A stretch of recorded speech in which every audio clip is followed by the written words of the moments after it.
Hello guys, আমি শ্রাবণী। আজকে আমরা বেড়াতে এসেছি ডুয়ার্সের লাটাগুড়িতে। আর লাটাগুড়িতে এই যে আমাদের যেটা দেখাচ্ছি রিসর্টটা, এই রিসর্টটার নাম হলো অরণ্য রিসর্ট। খুবই সুন্দর এই রিসর্টটা। চলুন আপনাদের ঘুরে দেখাই রিসর্টটা কেমন দেখতে, বাইরে এবং ভিতরে ঘরগুলো।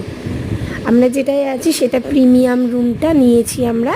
এখানে আপনারা চাইলে অনেক ধরনেরই আছে রুমগুলো, এসি, নন এসি, প্রিমিয়াম। আপনারা যে অনুযায়ী নেবেন সেই অনুযায়ী আপনারা ঘর পেয়ে যাবেন এখানটায়। তবে খুবই সুন্দর এই এলাকা, আমরা যেখানে এসছি এই রিসর্টটা। আর তার চারপাশে পরিবেশটা খুবই শান্ত নিরিবিলি, আর চারিপাশে ফরেস্ট। এখানে মাঝে মাঝে হাতির উপদ্রব হয়, যেহেতু এটা ডুয়ার্সে, এখানে প্রচুর পরিমাণে হাতি দেখতে পাওয়া যায় এখানকার এলাকা।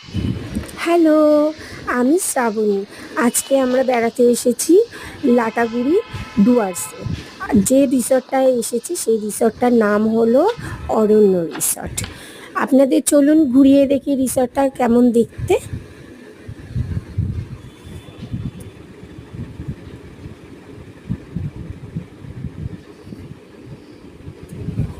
তবে এই রিসর্টটা খুবই সুন্দর, আমার কাছে তো ভীষণ ভালো লেগেছে। যেমন এদের ব্যবহার আর তেমন এদের খাবার দাবার খুবই সুস্বাদু এই রিসর্টে। এখানে চারিপাশে জঙ্গলের পরিবেশ, মাঝে মাঝে এখানে হাতির উপদ্রব দেখতে পাওয়া যায়। কিছুক্ষণ আগে শুনেছি নাকি হাতি এসেছিল এই অরণ্য রিসর্টে, দুর্ভাগ্যবশত আমাদের দেখা হয়নি। তো আমরা এখন 3:30-র সময় আমাদের একটা গরুমারা ন্যাশনাল পার্কে আমাদের সাফারি আছে।